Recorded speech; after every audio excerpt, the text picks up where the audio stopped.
Hello everyone and welcome back to the MCAT Club. This is a special Memorial Day edition of the MCAT Club. I'm actually out of town this week, so there'll be no call. But I did want to set up a video recording for you and continue on with my tour of the online AMCAS application. And today, what I want to do is spend a few minutes walking you through section 3 of the Biographic Information. As you can see here on screen, I have the Biographic Information sort of the contents of that already set up on the screen, and it includes the contact information, which is your preferred address, your permanent address, and so forth, citizenship, legal residence, self-identification, and so on. Let's walk through this a little bit slower and kind of give you guys some tips of just the little pieces and parts of the different sections. Okay, so looking at the biographic information, the first section, which is contact information, asks you for not just a preferred address, but a permanent address as well. And in fact, you can't progress beyond that section, that part, until you give a permanent address. Usually it's just that one checkbox that your permanent address and your preferred address match. And it's a good idea to have an alternate contact person available. I personally like to have two addresses and an alternate contact person, just in case a medical school needs to get a hold of me, and for some reason there's a typo somewhere along the way and they can't get a hold of me either by email or by phone. That alternate contact person can really come in handy as a backup plan just in case. Okay, so that's the value of the contact information section. The next section is the citizenship section, and it's again pretty straightforward. Are you a citizen? Yes, no. Are you a resident? Yes, no. Are you something else? If you're not a citizen, there's an opportunity for you to describe yourself as either change in status or as other.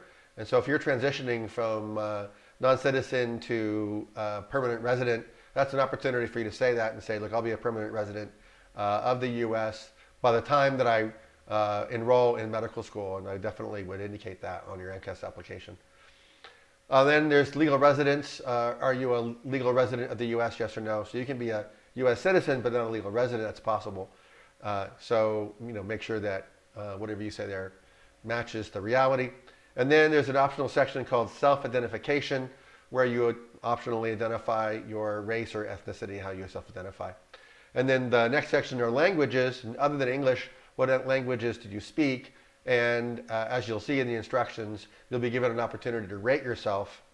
Now, I want to caution you, if you took a year or 2 years of high school Spanish or high school French or German or whatever, and that was the last time that you spoke that language, and you haven't spoken it since, you don't necessarily need to feel obligated to compete either with yourself or somebody else and try to puff up your application by saying, oh, I speak German, and then try to solve that problem by minimizing the amount of German that you actually speak in terms of how you rate yourself. The problem with those kinds of attempts is it's possible that you'll be paired with an interviewer who sees, oh, look, this person's fluent in the same language as me, or claims to be, and then they start to interview you in that other language, and it can be quite awkward if you don't actually speak the language really, really well. So be careful about that. Okay, now that your childhood, birth to age 18 is your childhood. And in this section, you're asked questions about the community in which you grew up. Was the community medically underserved? Did you receive federal or state assistance? And what that means would be what we commonly describe as welfare, aid to dependent children, food stamps, other kinds of state or federal aid. And then it asks you for your family income level, your personal employment status before age 18, were you employed, yes or no, and the contributions that you made to family income.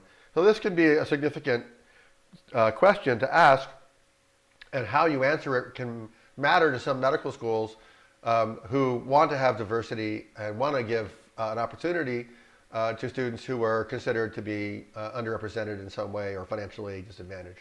So if you did make contributions to family income, let's say that you earned your own, you got a part-time job and you earned money and you bought your own clothing in order to clothe yourself for school and work and so forth, that's a legitimate contribution to family income.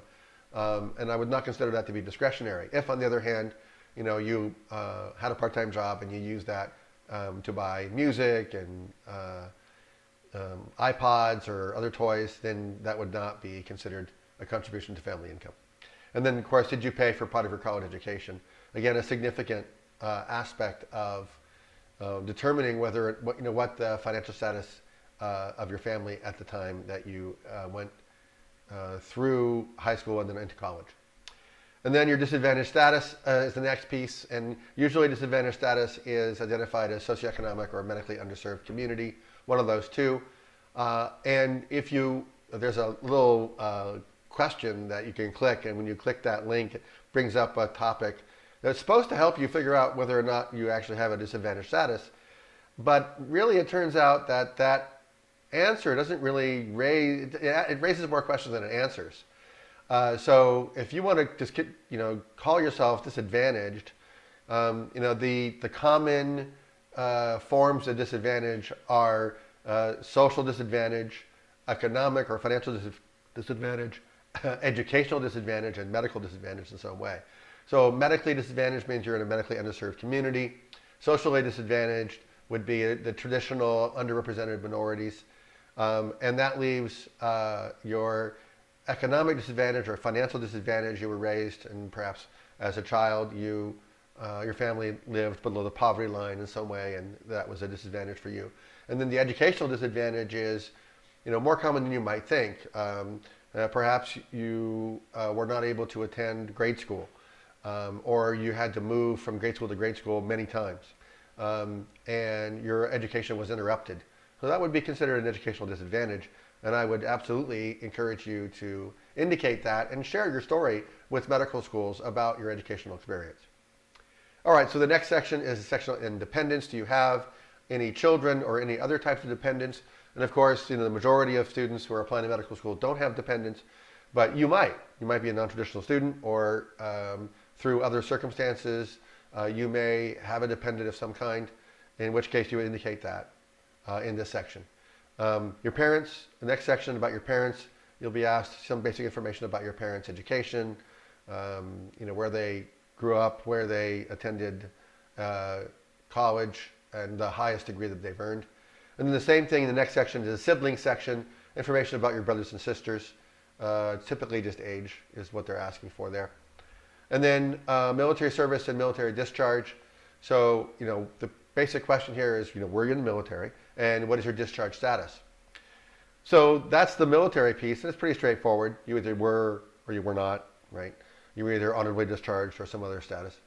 And then the last two sections are about felony and misdemeanor convictions.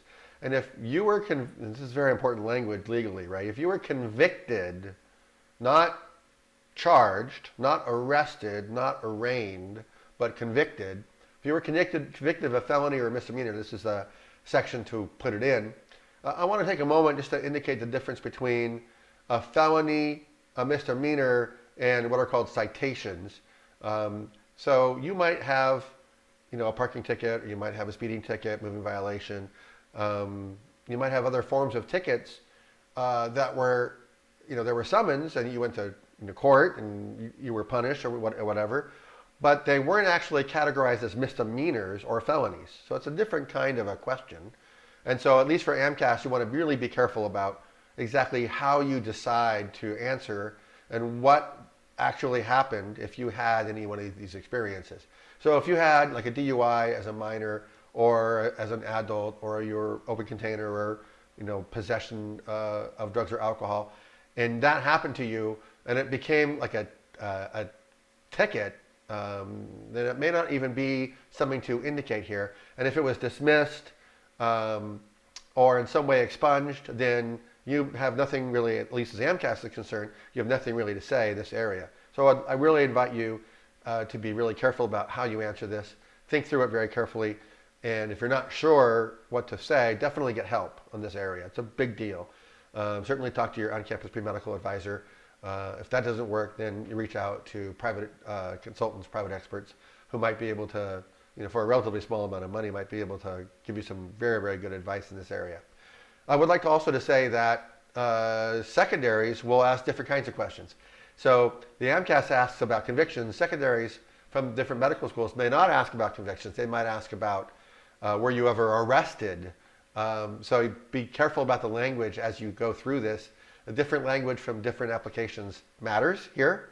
and you want to choose your words very carefully. Okay, so that is this section of the online AMCAS application. I hope you enjoyed it. If you did like it, please do me a favor, give it an old thumbs up here on YouTube. And by giving it a thumbs up, other people will see that you liked it, and it's more likely that they will see it, and hopefully they will like it as well.